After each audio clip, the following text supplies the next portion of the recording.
Economista, doutor e livre-docente pela Universidade Federal do Rio de Janeiro, sócio-diretor da Planam, Planejamento, Assessoria e Monitoração de Projetos Limitada, é presidente do Conselho de Desenvolvimento das Cidades da Federação do Comércio, Serviços e Turismo do Estado de São Paulo, a FEComércio. É consultor de entidades e empresas públicas e privadas, membro titular do Conselho de Economia, Sociologia e Política da Federação do Comércio, Serviços e Turismo do Estado de São Paulo. O Comércio é colaborador do jornal Estado de São Paulo.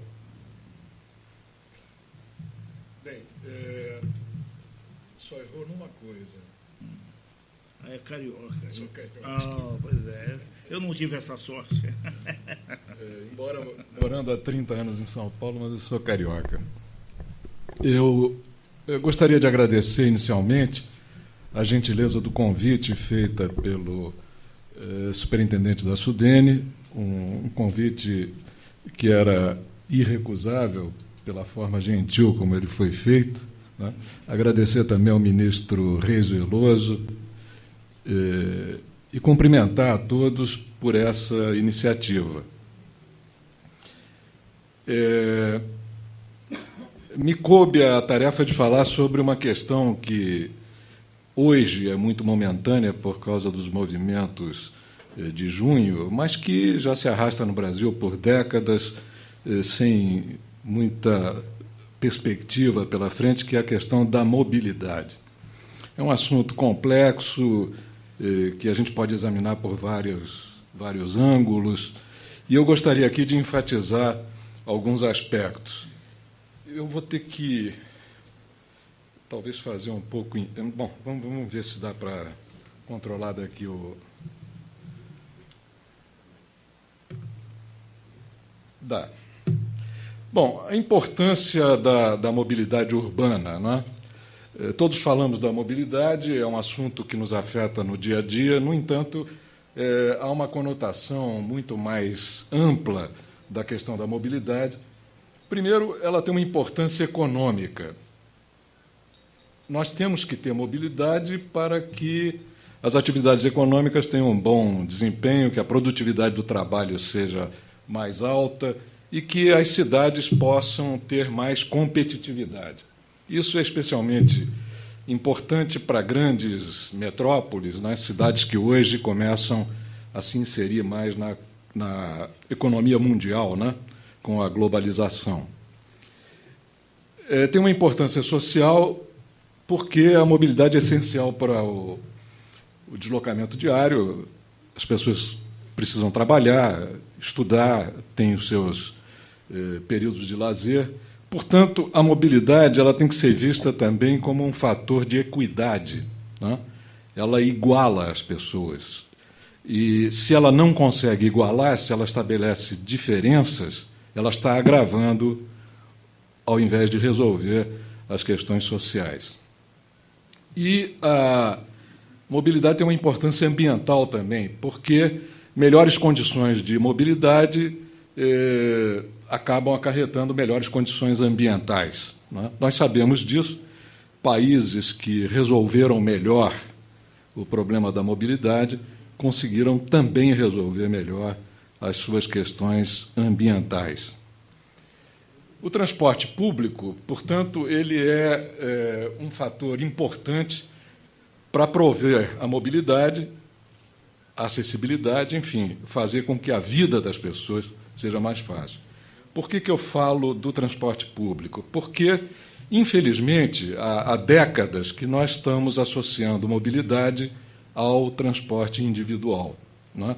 E negligenciamos, esquecemos frequentemente que a mobilidade com aqueles objetivos econômicos, sociais e ambientais que eu mencionei, ela está inevitavelmente associada ao transporte público.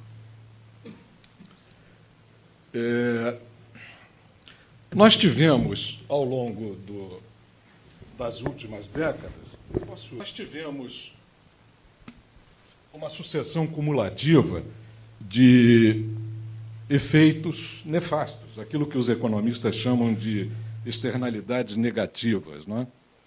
Primeiro, situações crônicas de congestionamento que se agravam e tomando extensões mais amplas do sistema viário e períodos mais longos do dia. Esse é um fenômeno que está acontecendo em praticamente todas as grandes cidades brasileiras. Não é muito diferente o que acontece em São Paulo, ou no Rio de Janeiro, ou em Recife. O aumento dos tempos de viagem, a imobilização do trabalhador no percurso entre sua residência e trabalho e na sua volta, aumenta cada vez mais e, com isso, a sua produtividade também cai. Aumento das poluições atmosférica e sonora, aumento do número de acidentes de trânsito, com repercussões muito graves no sistema de saúde, hospitalizações, incapacitações, mortes, né, que decorrem desses acidentes, necessidades crescentes de investimento nos sistemas viários, quer dizer, um esforço contínuo de adaptar o sistema viário à pressão da demanda de veículos, um efeito grave, que é a ruptura dos padrões de ocupação e uso do solo, ou seja, as cidades, ao invés de crescerem de uma forma mais ordenada, elas acabam sofrendo processos de ruptura nos padrões da própria urbanização, como decorrência dos investimentos nos sistemas viários. Degradação dos patrimônios natural, histórico e cultural das cidades. É muito comum demolições de prédios para abertura de avenidas ou alargamento de ruas, né? Devastação de poucas áreas verdes que existem nas cidades para favorecer o transporte individual. Um outro efeito é a competição no uso do espaço viário, quer dizer, veículos de todo tipo estão disputando o mesmo espaço para a circulação. Automóveis, ônibus, caminhões estão disputando um espaço cuja oferta é inelástica, quer dizer, ela tem pouco grau de possibilidade de expansão, diante de uma demanda que tem um crescimento exponencial. Então, isso essa equação não fecha e não pode dar certo. Como decorrência dessa competição, um declínio na qualidade e na utilização do transporte público. Ou seja, é um círculo vicioso. A qualidade cai, as pessoas fogem do transporte público. Fugindo do transporte, a qualidade cai mais ainda. E isso vai gerando um processo contínuo em que, hoje, o grande sonho de todos é ter um automóvel para fugir dos dissabores dos deslocamentos em ônibus. Redução da velocidade média do transporte coletivo, os percursos estão cada vez mais demorados, né? Portanto, impondo um ônus muito grande àqueles que se valem do transporte coletivo. E, finalmente, o desperdício no consumo de combustíveis. Quer dizer, um consumo irracional, por força dos próprios congestionamentos, né? E a sociedade acaba pagando por isso.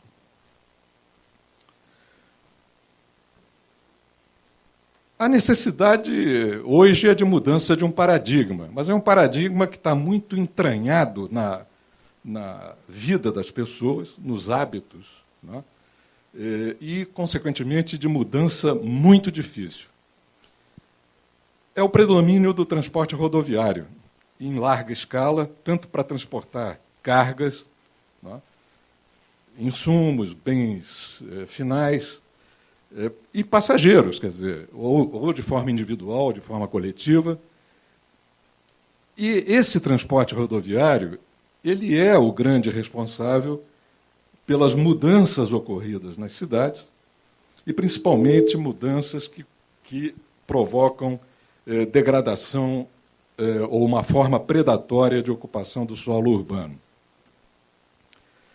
Construir novas avenidas, alargar ruas, né, vias elevadas, na tentativa de abrir mais espaço para a circulação de automóveis, é insistir na adoção de uma política de enxugar o gelo.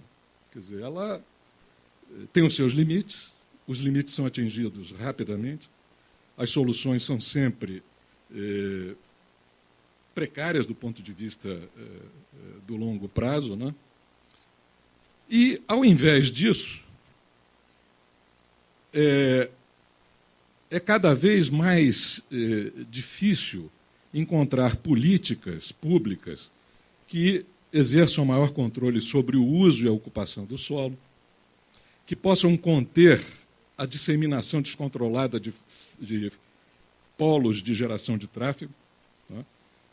Quer dizer, cada shopping center, cada hospital, cada, enfim, centro de lazer, de comércio que a cidade acaba incorporando, é mais um foco de geração de tráfego, prédios com 3, 4 vagas de garagem.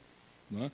E isso, de alguma forma, acaba realimentando esse processo de predominância do transporte rodoviário e, basicamente, do automóvel. Né? É claro que nós não vamos cair na ilusão de achar que, de uma hora para outra, o automóvel vai deixar de ter importância na vida urbana. É claro, ele é um desejo de consumo, todos querem consumi-lo, o governo facilita as coisas, dá crédito, não é? E mantém o preço da gasolina sob controle. Isso são estímulos, evidentemente, para que se consuma o automóvel. O problema não é ter o automóvel, o problema é usá-lo de uma forma inadequada. Quer dizer, o que acontece hoje no Brasil? A maioria das cidades brasileiras. As deficiências, a baixa qualidade do transporte público, ou muitas vezes a ausência de alternativas, faz com que as pessoas usem o automóvel como um meio de transporte para suas viagens pendulares, né? Quer dizer, residência, trabalho, residência, ou residência, estudo, residência. E as cidades brasileiras, elas não foram preparadas urbanisticamente para assimilar uma quantidade tão grande de automóveis. Pelo contrário, não só elas não foram preparadas, como hoje as cidades brasileiras se adaptam, ou mais do que isso, elas impõem um urbanismo feito para o automóvel, o que é mais grave ainda. Qualquer um que ande pelas calçadas de qualquer grande cidade brasileira vai ver que a calçada não é feita para o pedestre, a calçada é feita para o automóvel. Não é? A calçada privilegia o automóvel. Então, isso é um exemplo gritante de como o urbanismo brasileiro se rendeu a essa realidade.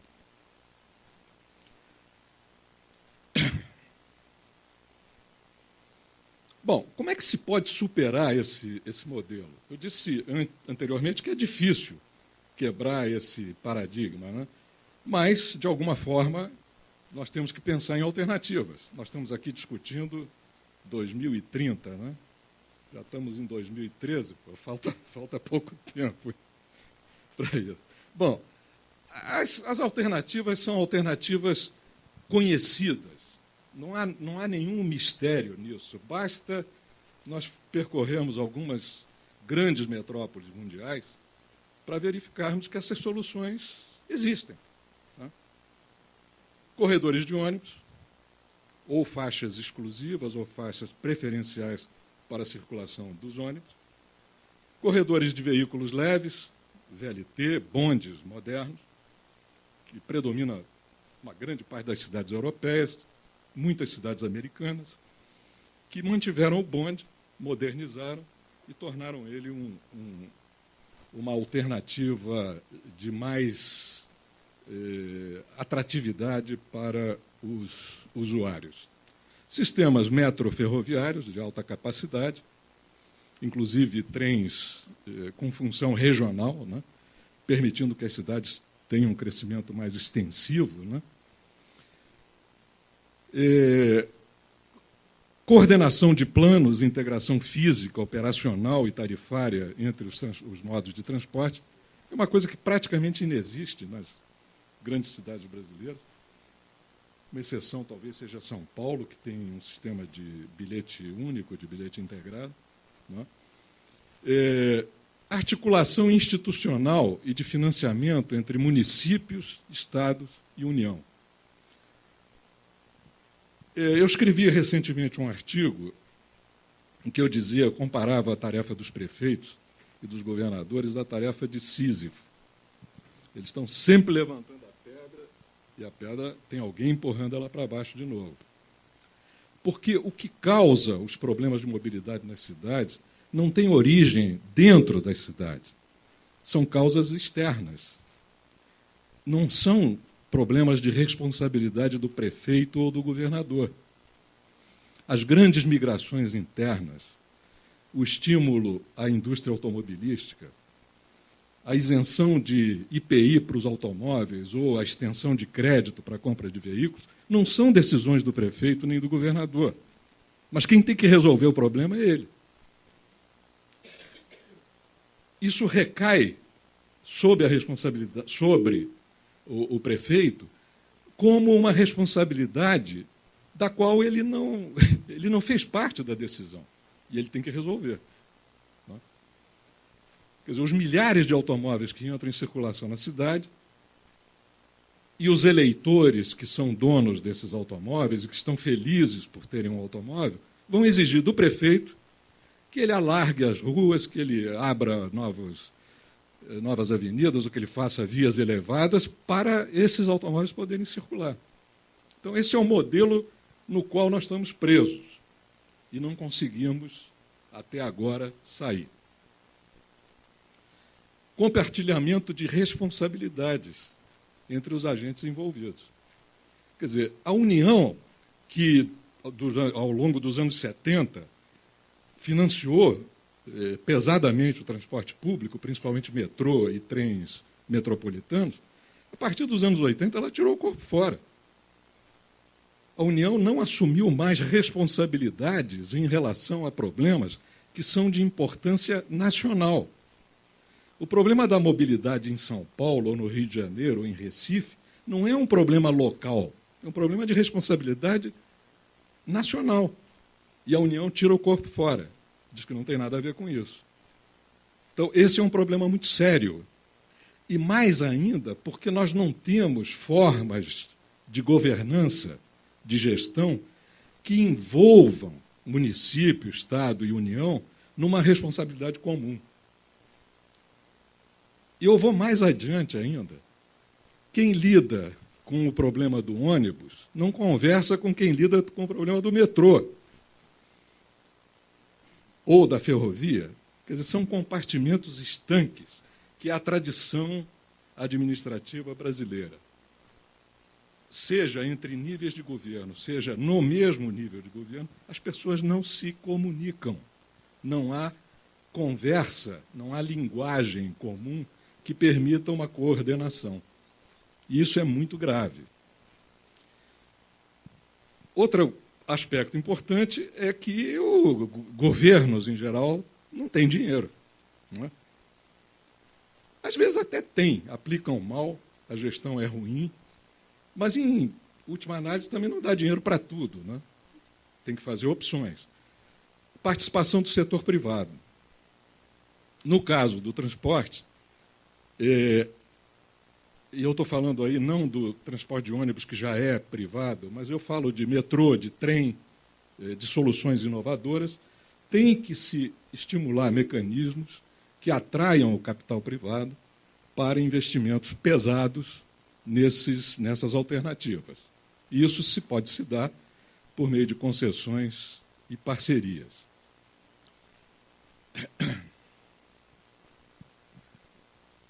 Bom, superar problemas de mobilidade urbana implica, sem fazer trocadilho com as palavras, mas implica em mobilizar recursos financeiros, recursos humanos, de capacidade de planejamento, né? Recursos tecnológicos e de inovação.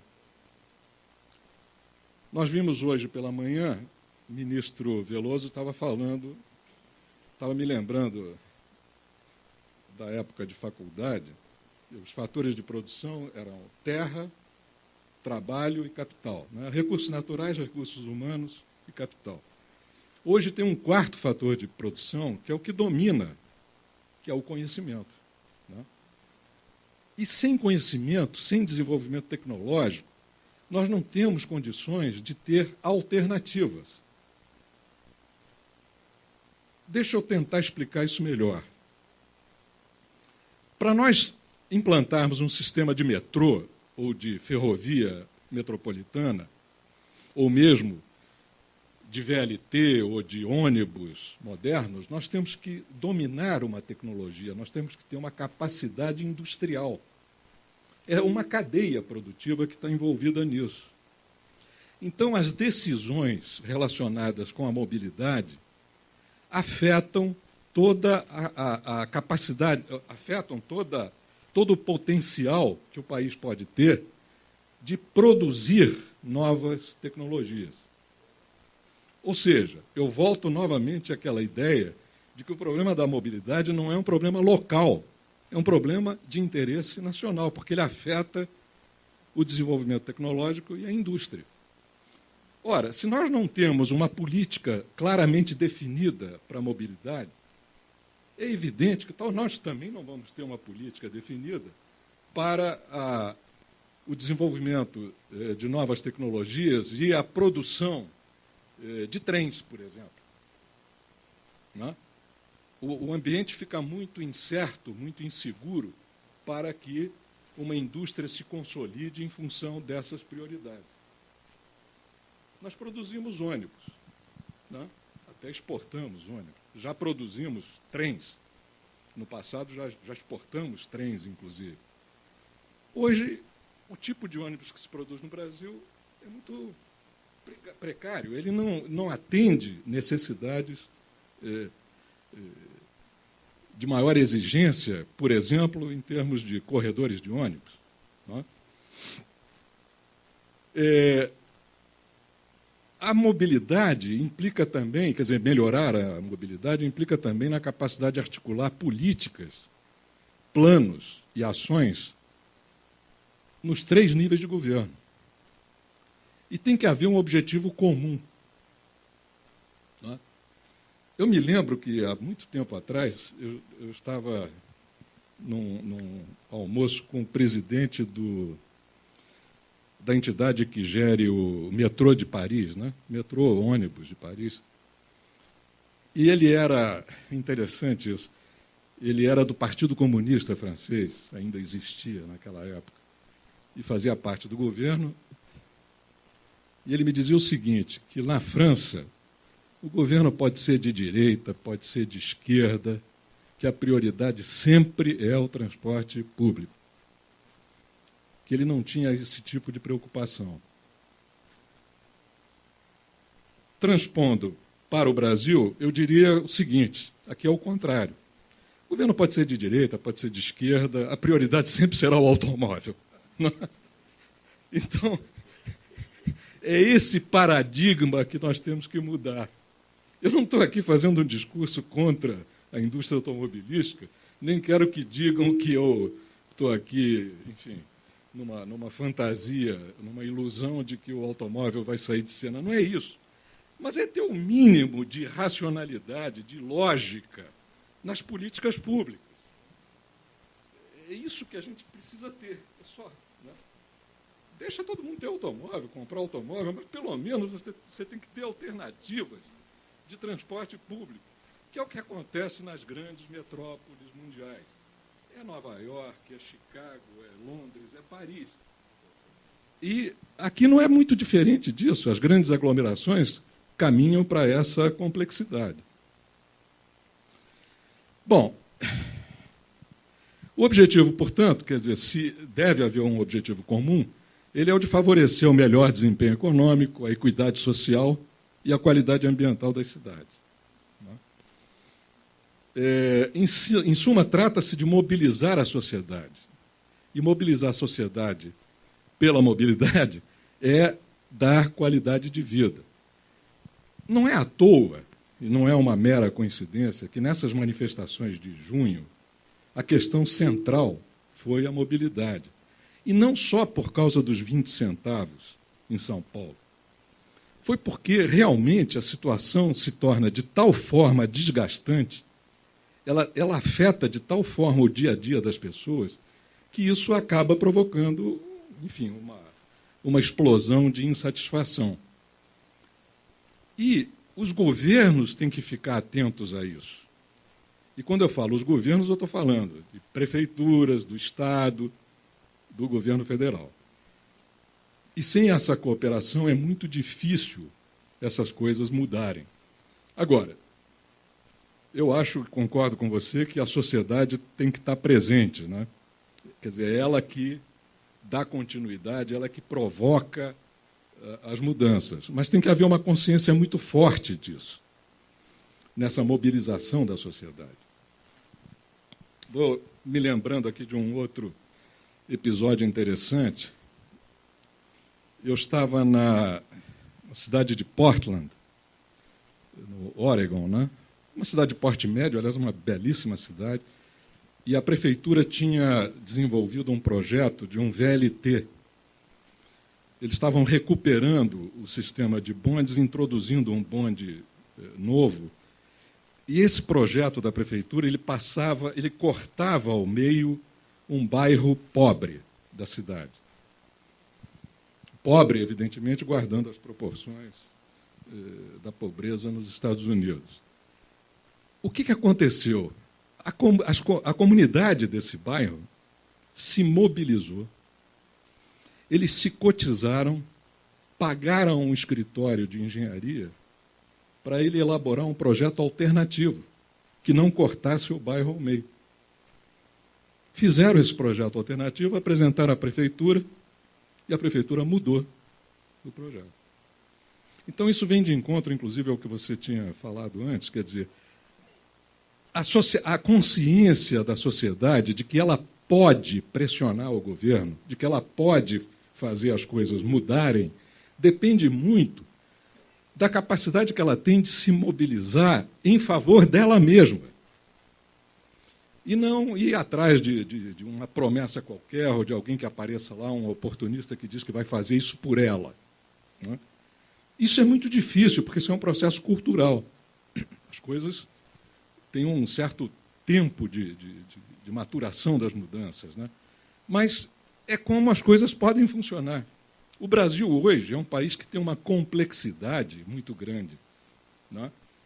Eu diria até, também guardadas as proporções, o Brasil, pelo tamanho do seu território, pela diversidade da sua população, pelo tamanho das suas grandes cidades, ele se aproxima muito mais dos Estados Unidos do que de outros países da América Latina. Portanto, as soluções de caráter comunitário, de mobilização, são muito mais, ou deveriam ser, muito mais próximas do que ocorre num país como os Estados Unidos, do que essas coisas de rompantes, de autoridades que prometem, que dizem que vão fazer, e o povo fica esperando e não acontece nada. Bom, eu acho que até terminei aqui. Eu fiz um resumo, deixa eu só explicar uma coisa. Eu tinha feito um texto para apresentar aqui no seminário, o texto acabou ficando extenso, eu pedi para ele ser distribuído. Tem uma série de dados interessantes, que eu acho que seria prolixo eu ficar aqui, enfim, falando de números. Eu estava mais preocupado com esses conceitos, de forma que vocês têm esse texto em mãos, e eu me coloco à disposição para esclarecer qualquer dúvida, enfim, até para eu também não ficar aqui falando sozinho, né?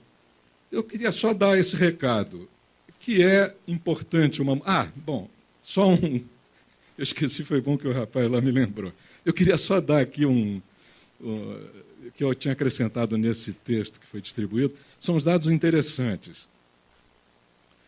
Aqui é uma pesquisa da ANTP, Associação Nacional de Transportes Públicos, né, que mostra para o ano de 2008 o custo da poluição e o custo dos acidentes. Isso é para cidades acima de 60 mil habitantes. Eles fizeram um inventário em bilhões de reais por ano. No vermelho é o transporte individual, no azul é o transporte coletivo. O transporte coletivo... Peraí, volta ali. O transporte coletivo, 1,9 bilhão de custo, ele contribui com 1,9 bilhão para o custo da poluição. O transporte individual com 4,8 bilhões. E no custo de acidentes, o coletivo com 1,3 e o individual com 7,7. Somando tudo isso, isso representa para o país um custo, representou em 2008 um custo de quase 15 bilhões de reais. Se a gente fosse fazer as contas, numa relação benefício-custo, quer dizer, o benefício que se teria de reduzir esses custos pagaria grandes investimentos em mobilidade urbana. Bom, o próximo, por uma curiosidade, movimentação de passageiros no Rio de Janeiro. Isso foi um levantamento que eu fiz há algum tempo atrás, 1950, 2005. Portanto, um período aí de 55 anos, como as coisas mudam, né? A população do Rio em 1950 devia ser de uns, imagino eu aqui, no máximo 3 milhões de habitantes, acho que não chegava a isso. Os bondes transportavam 650 milhões de passageiros por ano. Os trens, 208, os ônibus, 216, os automóveis, praticamente 20 milhões só. Então, essa era a distribuição entre os modais de transporte em 1950. Em 2005, os automóveis estão com 1 bilhão e 600 milhões, os ônibus com 1 bilhão e 500 milhões. Os trens praticamente ficaram estagnados em 50 anos. Quer dizer, é ridículo passar de 208 para 259. E esses dois aqui estão disputando o mesmo espaço viário há 50 anos, cujo aumento foi ridículo. Quer dizer, o que pode aumentar um sistema viário numa cidade como o Rio de Janeiro em 50 anos? Então, essa é a dimensão é o tamanho do problema que nós estamos vendo aqui. E esse último gráfico é para São Paulo, a região metropolitana de São Paulo, né? Que é interessante, são as pesquisas de origem e destino do metrô, que é feita a cada 10 anos, né? Vocês vejam que os ônibus têm praticamente ficaram estagnados. 77 são 30, 40 anos praticamente, 30 anos, praticamente estagnado. O metrô teve um crescimento, né? Os trens tiveram um crescimento medíocre, lotações e tal. E aqui uma coisa interessante, o crescimento do transporte público e o crescimento do transporte individual, que é exponencial, né? Então, isso mostra também como, apesar das melhorias, olha, em São Paulo, nos últimos 30 anos, né, houve investimentos pesados em metrô e trens suburbanos, trens metropolitanos. Houve uma série de iniciativas em matéria de corredores de ônibus, etc. Mesmo assim, o avanço do automóvel é uma coisa impressionante e você não consegue conter. Quer dizer, o transporte público ele não dá conta do crescimento da demanda, mesmo no lugar onde os investimentos mais importantes do país foram feitos lá. Tá certo? Então, com esse gráfico, com esses gráficos que eu mostrei, eu acho que isso também nos dá uma possibilidade de reflexão maior sobre esse problema da mobilidade. Bom, eu acho que paro por aqui, fico à disposição de perguntas.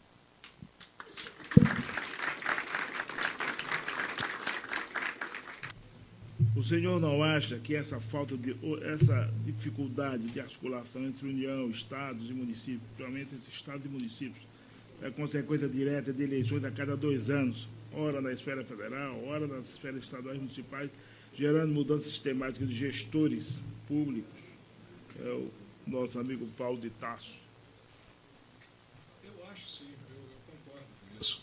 Eu acho o seguinte, investimentos em infraestruturas em geral, energia elétrica, telecomunicações, transporte, saneamento, são investimentos de prazo muito longo, de maturação longa, né, que exigem estudos de viabilidade, projetos de engenharia, detalhamento de projetos, implantação piloto, enfim, uma série é uma sequência de atividades que estão envolvidas que, em geral, consomem um prazo de 8, 10 anos até, não é? Entre os estudos originais e a entrada em operação de um sistema desse. Os políticos brasileiros, no máximo, conseguem raciocinar com 2 anos. Não é? Claro que o sistema eleitoral ele impõe esse calendário. Não é? Eu não estou aqui, viu, presidente? Eu não estou aqui criticando essa visão dos políticos, apenas eles são condicionados por esse calendário. O que acontece é que muitos desses investimentos deveriam ser encarados não como prioridades de governo, mas como prioridades do Estado brasileiro. E aí é que a coisa pega. Por quê? Porque se confunde, muitas vezes, objetivos mais amplos do Estado e da sociedade com objetivos de governo. E aí a perspectiva ela se empobrece com esse calendário muito restrito que é imposto pelas eleições, né?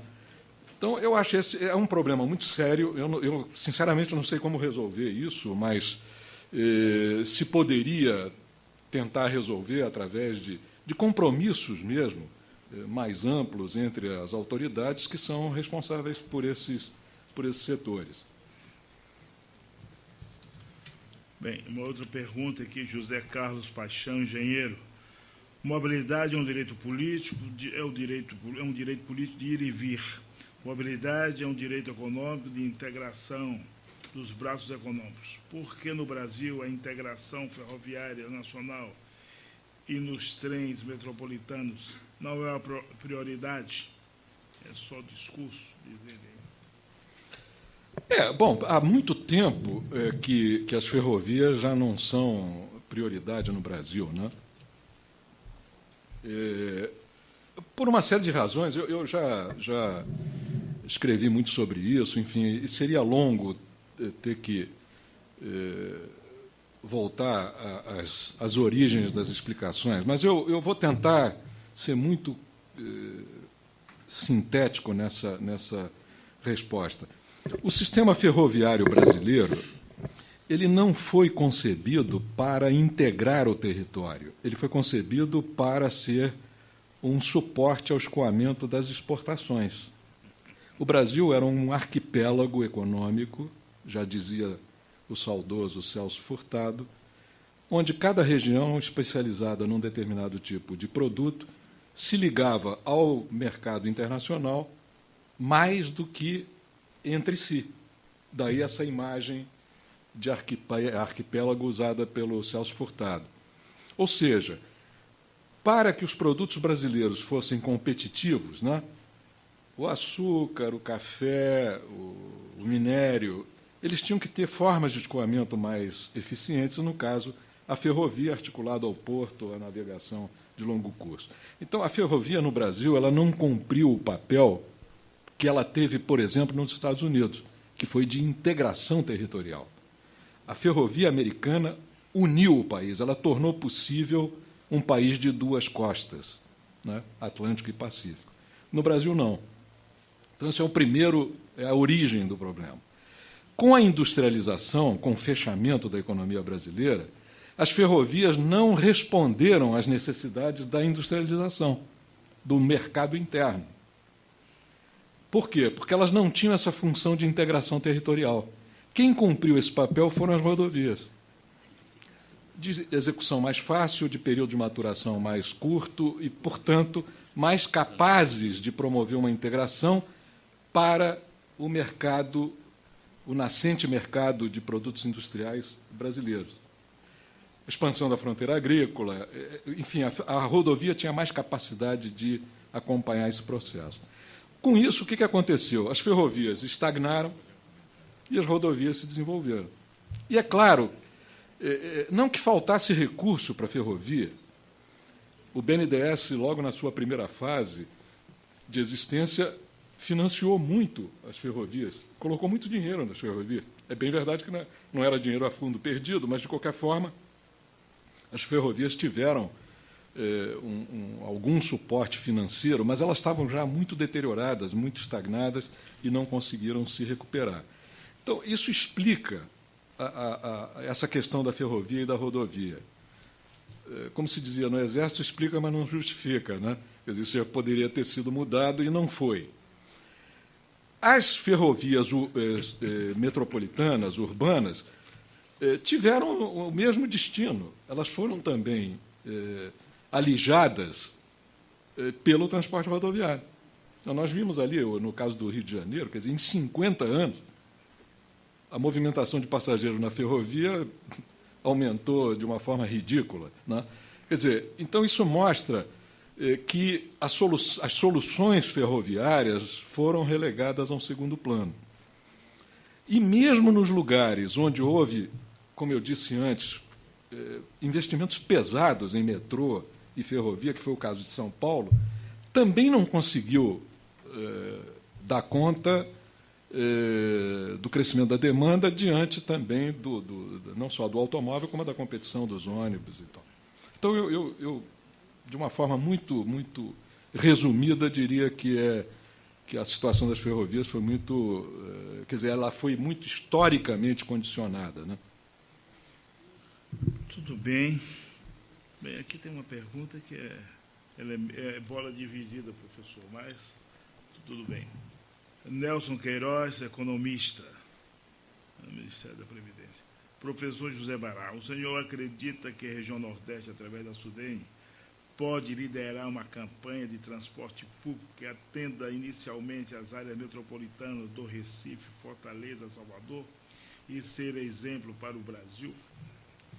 Olha, eu até fico contente com essa pergunta. Eu acho que pode, sim. Quer dizer, por que pode? Porque isso depende de iniciativa, né? Se a SUDENE tiver essa iniciativa, eu acho ótimo, porque é uma forma de você ir resolvendo problemas aos poucos, né? O nosso palestrante, o Wagner, né, falou que o importante é você ir correndo atrás das metas, não é? É isso, quer dizer, eu acho possível, sim. Agora, para que a SUDENE lidere um movimento como esse, ela precisa também liderar um movimento de mudança de foco, mudança de paradigma, quer dizer, mudança na forma de abordar esse problema. E isso seria um avanço muito grande. Eu entendi a pergunta de quem é do Nelson Queiroz. Eu entendi a sua pergunta, Nelson, como um desafio, né? Mas, mais do que isso, é como se você tivesse uma bola dividida e entrasse um Neymar em campo para assumir o controle daquela bola.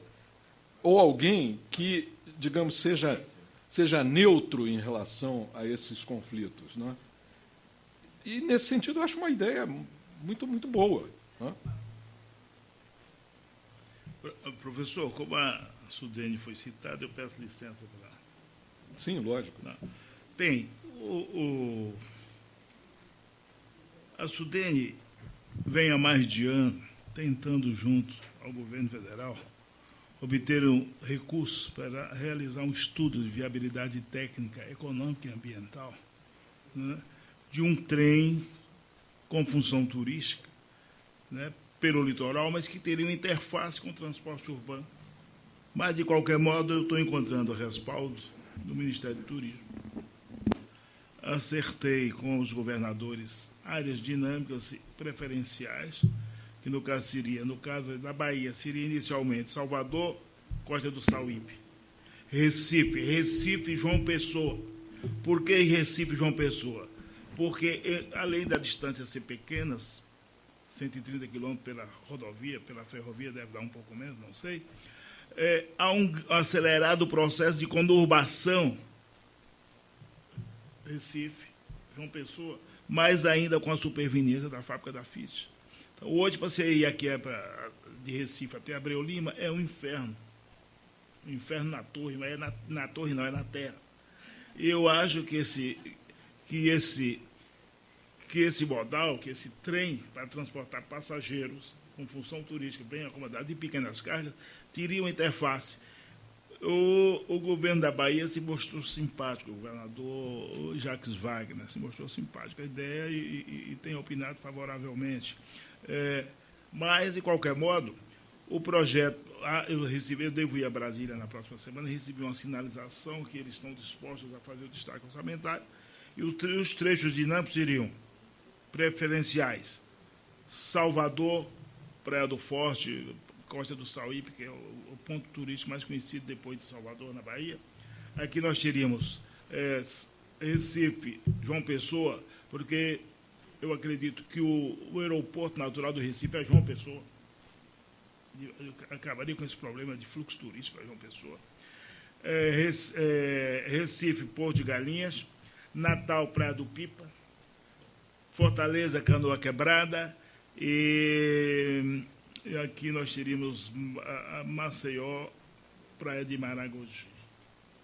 E um pequeno trecho também em Sergipe, em Aracaju, até a rodovia José Sarney.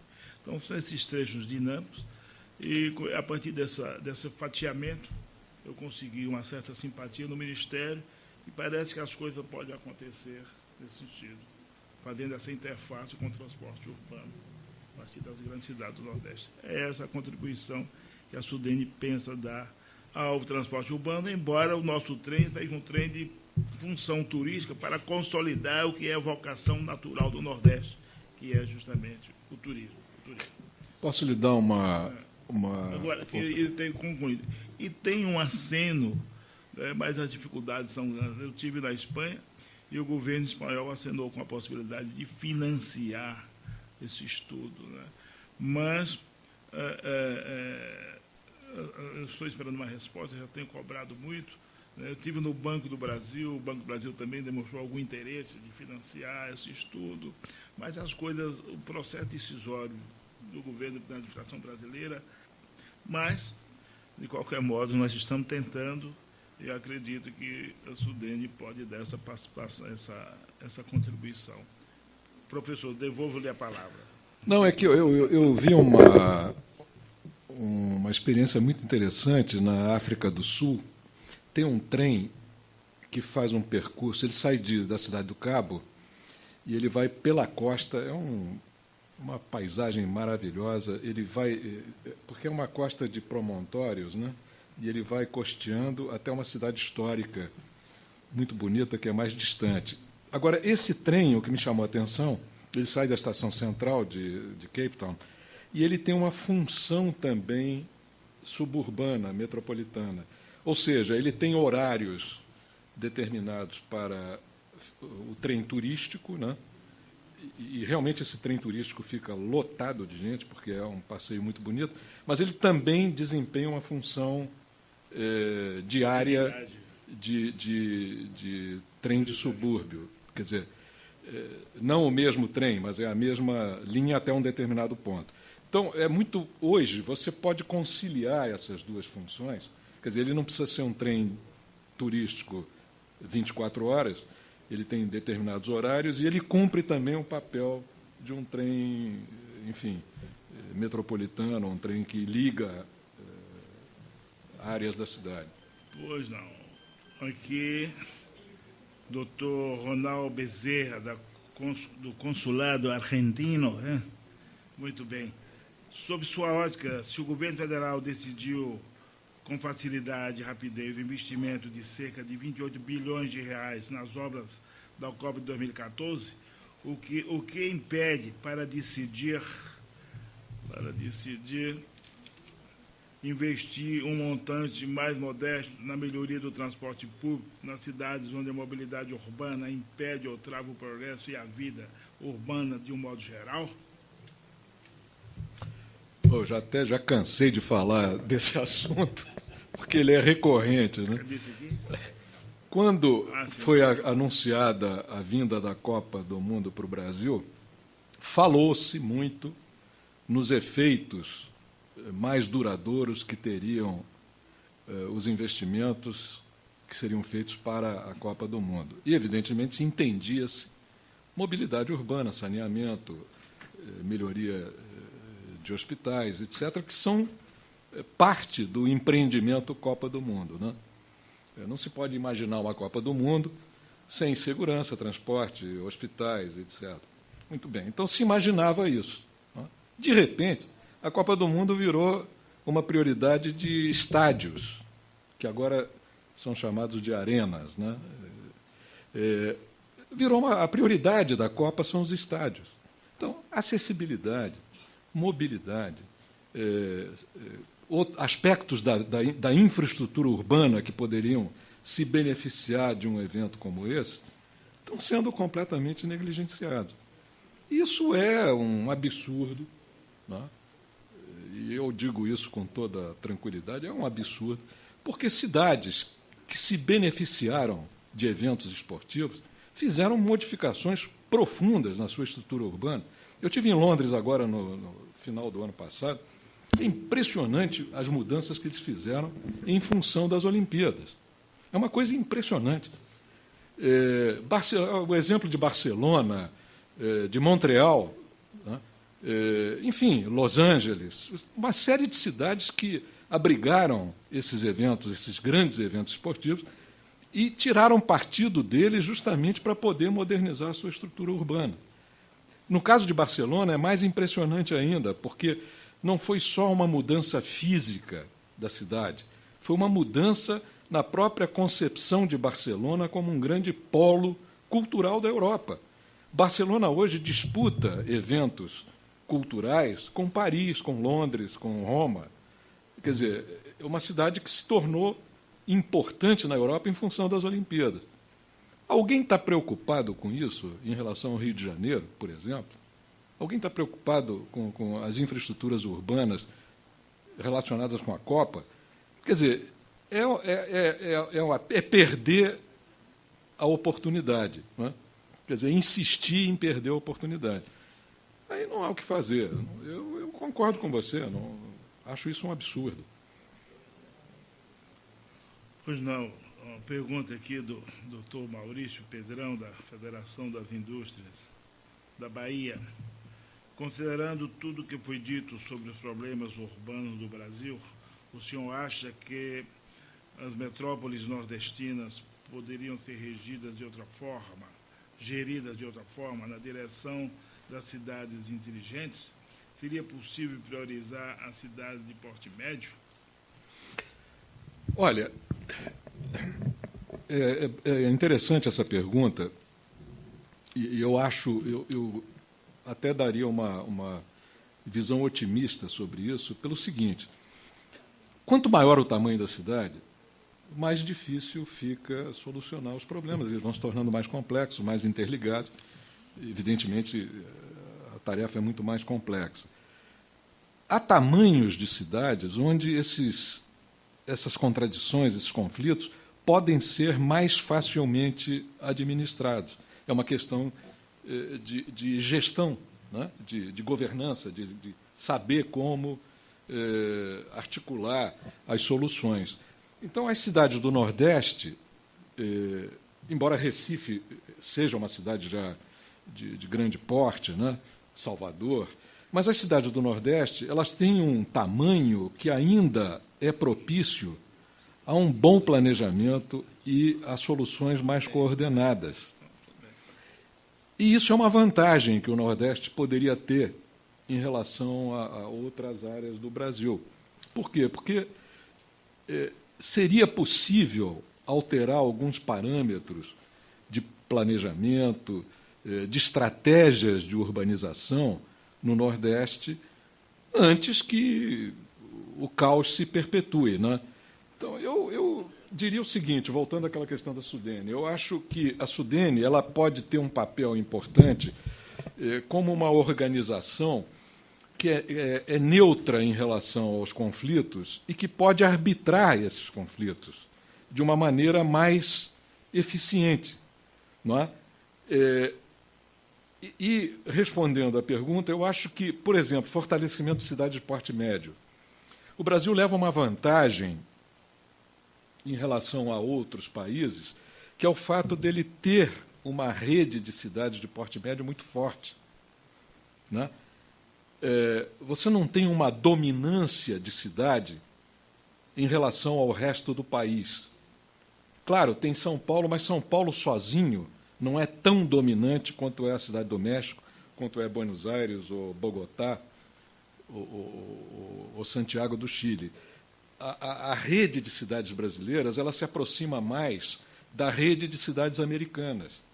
Por isso que eu falei daquela semelhança. O Brasil é mais semelhante aos Estados Unidos. Por quê? Porque nessa extensão territorial você tem uma repartição mais equitativa de tamanhos de cidade. Tem cidades de porte médio no Brasil que são muito fortes. O nosso amigo Wagner citou Ribeirão Preto.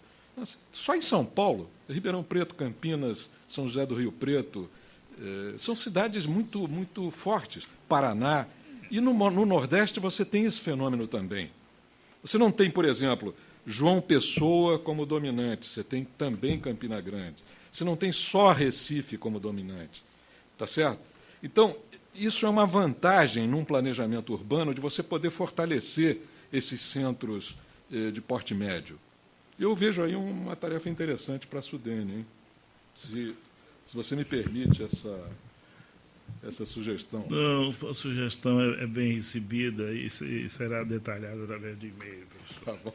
Bem, aqui Pedro Fragroso, que é ex-funcionário da Sudene, ele faz aqui uma digressão. Eu vou tentar decifrar aqui. Uma digressão não é propriamente uma pergunta. A descontinuidade é a característica predominante do modelo atual, que se caracteriza pela participação da sociedade municipal através dos prefeitos. Entretanto, sem estar vinculada a uma unidade regional, no caso do Nordeste, a Sudene. Imaginemos, a partir de certo momento e de forma simultânea, todos os prefeitos se reunirem na Sudene para discutirem em conjunto propostas e fechar uma proposta conjunta. Em 1988, esse foi um procedimento usado pela Sudene, mas os governadores se opuseram e abortaram o projeto, e então resolveram substituir o produto final. Plano de Desenvolvimento do Nordeste transformaram em PAP, Programa de Apoio ao Pequeno Produtor Rural, não sei, o Pequeno Produtor Rural, Pedro Fragroso, né? Pedro, o PAP foi um desastre, trabalho...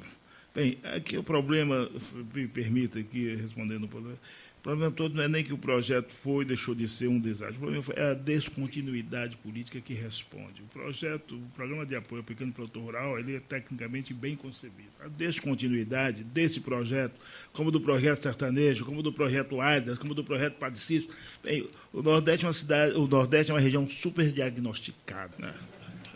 A última pergunta. Professor Zé Bará, aqui, Ieda Medeiros, economista e consultora de empresas. Para o Brasil, qual é a melhor alternativa? Realizar investimento nos sistemas de metrô das regiões metropolitanas ou construir o trem-bala, como vem sendo anunciado pela imprensa? Bom, isso é uma bola dividida, mas essa é fácil de sair, né? Porque é óbvio que... Eu até colocaria a questão de outra forma. Eu não colocaria uma oposição entre trem-bala e metrô, porque nós estaríamos falando de coisas diferentes, né? Ou de prioridades diferentes. Eu colocaria trem-bala versus uma remodelação e modernização das ferrovias. Vou dar. Eu colocaria o trem-bala em oposição, por exemplo, a um trem de velocidade média a um trem que possa efetivamente resolver problemas de escoamento de carga e, eventualmente, atender também a passageiros. O nosso problema com o trem não é passageiro, o nosso problema é carga. O estrangulamento está no escoamento da carga. Eu estou falando de ferrovias, não de ferrovias urbanas, né? Então, eu colocaria dessa forma.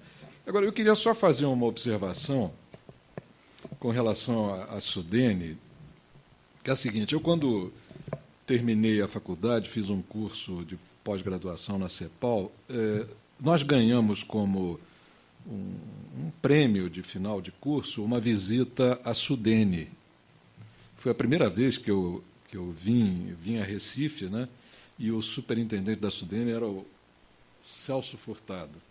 E, para nós, aquilo era uma coisa assim extraordinária, vir a Sudene e ser recebidos pelo Celso Furtado, né? E eu estava comentando rapidamente com o nosso superintendente antes o seguinte: naquela época, a Sudene se baseou muito em dois modelos. O modelo americano do Vale do Tennessee, né, da autoridade do TVA, né, americano, que foi a da revitalização e recuperação do Sul americano, e no modelo italiano da Cassa do Mezzogiorno, né? Tanto a experiência americana quanto a italiana eram fundamentalmente experiências com o papel do Estado indutor. Quer dizer, até hoje, nos Estados Unidos, você tem ainda resquícios da intervenção estatal na condução do programa do TVA. Por exemplo, muitas usinas hidrelétricas até hoje são geridas pelo Exército Americano, pelo Corpo de Engenharia do Exército Americano. Quer dizer, foi efetivamente uma intervenção estatal no sentido de alterar o padrão de distribuição de renda entre as regiões, né? E de aproximar norte e sul, o que aconteceu também na Itália. Bom, o tempo passou, houve uma mudança impressionante no Nordeste. O Nordeste de hoje não tem nada a ver mais com o Nordeste de 1960, 70, né? E uma grande mudança também induzida pelo setor privado. Ou seja, na medida em que você tem algumas infraestruturas básicas e na medida que você tem algumas vantagens competitivas, o setor privado vai atrás, né? Um exemplo interessante é o da indústria de confecções, né? Estava toda no Sul, de repente ela veio para o Nordeste. Facilidades, inclusive, de contratação de mão de obra, enfim. E o que eu acho hoje é que talvez o papel da Sudene se assemelharia mais a uma agência de promoção de desenvolvimento, né, tentando juntar o privado e o público, do que propriamente uma entidade governamental, estrito sensu. Quer dizer, um papel de não só arbitragem de conflitos dentro do próprio governo, mas também um papel de casamento entre interesse público e privado, que é o que está dando esse dinamismo ao Nordeste também. Quer dizer, quem é que podia imaginar, há 30, 40 anos atrás, que o Vale do São Francisco ia se transformar num supridor de alimentos e de frutas, né? Eu vi numa feira em Paris, feira livre. Fui lá, estava xeretando ali uma banca de frutas, tinha tâmaras do Vale do São Francisco sendo vendidas lá. Quer dizer, não estão importando mais só do norte da África, eles estão importando daqui. Então, essa mudança é uma mudança muito importante. E eu acho que o tempo está nos levando à ideia de que a economia nordestina, hoje, ela é uma economia que tem polos dinâmicos, oeste da Bahia, sul do Piauí, do Maranhão, né, interior de Pernambuco, a área de Petrolina. Quer dizer, uma grande parte da carga aérea que sai do Brasil sai de Petrolina, que são frutas perecíveis que têm que ser expedidas de avião, etc. Então, eu acho que, talvez, hoje, o papel da Sudene seja mais um papel de compatibilizar interesses, de atrair projetos, atrair investimentos, né, do que propriamente um papel que é um outro papel indutor, ele é diferente, né? Você não precisa ficar procurando 40 ministérios. Se você abre um balcão aqui de negociações entre segmentos econômicos, você não precisa dos ministérios, você já está resolvendo problemas de pessoas que querem se instalar aqui, né? Sei lá, desculpe, eu acho que eu saí fora do tema, mas eu estava querendo só dar uma opinião. Complementando, né? Eu estou de pleno acordo. Inclusive, lá na Sudene, quer dizer, eu entendo que a Sudene, nós estamos acrescentando um novo verbo nas funções da Sudene, negociar. É isso. A figura do negociador. Agora, para que isso vingue, nós precisamos perder esse ranço burocrático. Isso. Autarquizante que a Sudene tem. Então, a Sudene tem que ser, antes de tudo, também um instrumento não só de articulação, mas principalmente de negociação, isso que o professor colocou também. E é uma tese que eu venho me batendo nas reuniões internas da Sudene e nas reuniões com o Ministério, que, infelizmente, muitas vezes confunde vinculação com subordinação. Então, essa excessiva burocratização, né, é que realmente dificulta. Mas nós vamos chegar lá, nós vamos... Eu entendo esse problema pelo seguinte, eu tenho estudado muito essa questão das agências reguladoras, né, que eu acho que foi um grande avanço em termos administrativos no Brasil, mas, infelizmente, a agência reguladora, que deveria ser um órgão autônomo em relação aos ministérios, ela é vista como subordinada. Então, o ministro quer, o ministro não quer, e a agência obedece, o que é um absurdo completo, porque o papel da agência é um papel de arbitragem, de prevenção, de condução descentralizada. E eu vejo hoje uma Sudene muito mais próxima, entre aspas, claro, são funções diferentes, mas é mais próximo de uma agência reguladora como uma organização de Estado do que propriamente uma organização subordinada a governo, não é? E eu acho que esse é um caminho interessante, porque realmente as coisas mudam, e mudam de uma forma irreversível. Quer dizer, não adianta a gente ficar... Eu me lembro dessa época que eu vinha a Sudene, ouvia embevecido o Celso Furtado, mas isso foi há 40 e poucos anos atrás. Quer dizer, esse tempo não volta mais, né? Então, a gente tem que pensar no futuro, né? Bem, ao tempo em que agradeço a palestra do Dr. José Pará, que além do conteúdo, ele é um professor nato, né? Vamos passar a palavra para o nosso guru, Leonides Alves Filho, que vai fazer algumas considerações. Eu diria ao professor Baratti, quando ele esteve na Sudene, provavelmente eu também estava lá, que eu estava lá em 60 com o Celso Furtado. 60, 61, 62... Primeiro, quanto à sua exposição, professor, eu achei perfeita, de uma clarividência e de uma clareza impressionante. Agora, tem apenas uma observação. Ela ficou predominantemente nos diagnósticos. Eu esperei que, após o diagnóstico, o senhor avançasse um pouquinho mais em termos de políticas. Quais as políticas? E eu acho que, normalmente, nós técnicos, nós profissionais, a gente concentra muito esforço na área de diagnóstico e muito pouco esforço na área política. Talvez por uma estratégia pessoal. Porque, coincidência ou não, quando o senhor foi falar em automóvel, o microfone ficou embaixo. Eu acho que a gravação está péssima. De forma que, por exemplo, se é evidente que o automóvel é um ponto de estrangulamento e está criando toda essa problemática, ele é importante em termos macroeconômicos, que o governo entende que alimentando a indústria paulista gera emprego e renda e se não fizer a isenção, cria problema para a indústria nacional de um modo geral, emprego, renda, crise social, o que é verdade. Então, por trás do instrumento de política em termos macroeconômicos estaria isso.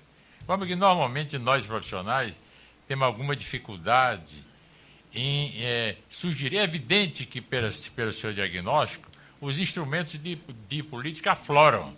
Evidentemente que um BNDES tinha que estar financiando linhas de crédito com juros até subsidiados para estimular a produção e a troca de todos esses ônibus que estão aí totalmente superados. Isso não existe praticamente. Então, quer dizer, não há uma prioridade governamental no sentido de alimentar esse tipo de financiamento. Quer dizer, alguns instrumentos de política, eu acho que um seminário como esse, a sequência dele, tem que partir até 2030, porque senão nós vamos ficar continuadamente no diagnóstico.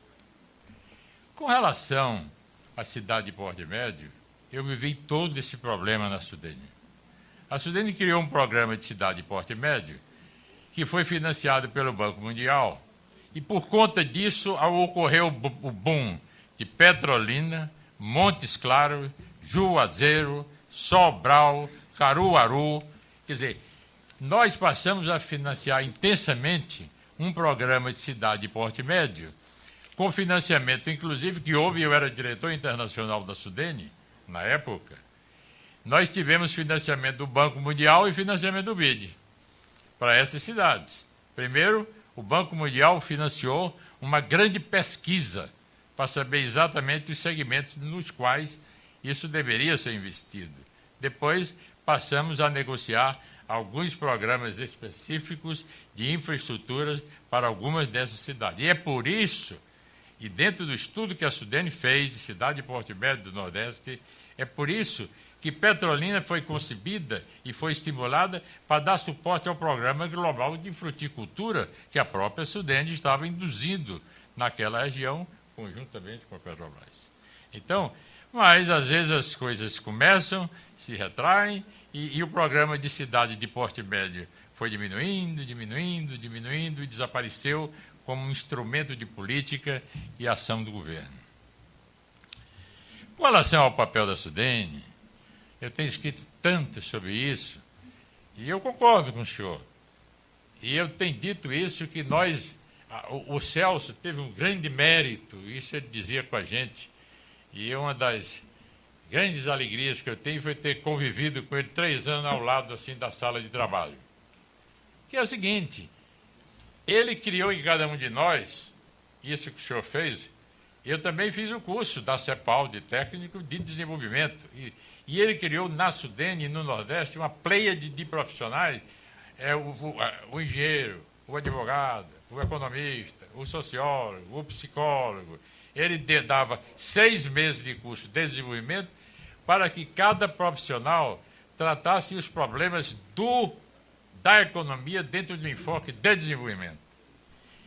E, a partir de dado momento, nós passamos a entender, isso há 8 ou 10 anos, que nós tínhamos que formar técnicos em negociação.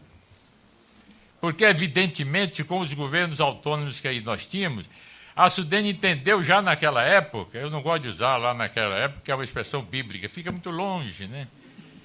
Então, já naquela época, que o papel básico da Sudene era de articulação, é evidente. Porque quem não tem poder de mando, nem coordenação, porque o conceito de coordenação implica em comando. Mas de articulação significa que a pessoa que tem conhecimento, habilidade e experiência pode induzir um grupo de pessoas em uma determinada direção. Ou seja, a articulação pressupõe liderança. E a liderança pressupõe negociação, evidentemente. Então, eu cheguei a propor na Sudene a montagem de alguns cursos de negociação. Deve ter lá no Departamento de Pessoal e de Recursos Humanos. E cada vez mais isso o senhor tem toda a razão. Apenas eu não diria jamais que o papel da Sudene seria algo de promoção. Porque, para mim, promoção tem um sentido comercial, assim, de vender, de marketing. E não é marketing. O senhor mesmo, quando usou o nome promoção, em seguida o senhor usou articulação e usou, assim, está com um grupo de pessoas para encontrar. Aí é articulação. Aí é liderança. Quer dizer, promoção, sim. Agora, além disso, porque se nós temos governos autônomos na região, os governadores mandam, os prefeitos mandam. Então, a Sudene é o miolo de um sanduíche. O governo federal manda, os prefeitos mandam e ela induz. E a indução só pode ser, evidentemente, por articulação e por liderança. Porque eu me aposentei praticamente lá com 40 anos de estudante. Estou fora há 14 anos. Mas estou fora materialmente, dentro espiritualmente. Então, eu acho o seguinte, que é um órgão de promoção, sim. A articulação, perfeita. O superintendente está perfeito. Quer dizer, é realmente negociação. Ou nós, na Sudene, formamos cada vez mais negociadores, ou nós não conseguiremos atingir os nossos objetivos, que é promover o desenvolvimento do Nordeste. Eram as minhas colocações. Muito obrigado. Bem, meus senhores, a contribuição do professor Leonides, mais uma vez, uma contribuição positiva, ilustra. O professor quer fazer mais uma contra-argumentação? Não? Tudo bem? Não, só dizer a ele que tem um dos slides lá que eu apresentei que tem alguma, quer dizer, mostra como é que o problema pode ser resolvido, né? Não tem muita novidade nessas soluções, né? É seguir mais ou menos o caminho daqueles que já resolveram, né? Então, eu concordo apenas parcialmente com o comentário dele, que alguma proposta tem ali, mesmo nas entrelinhas.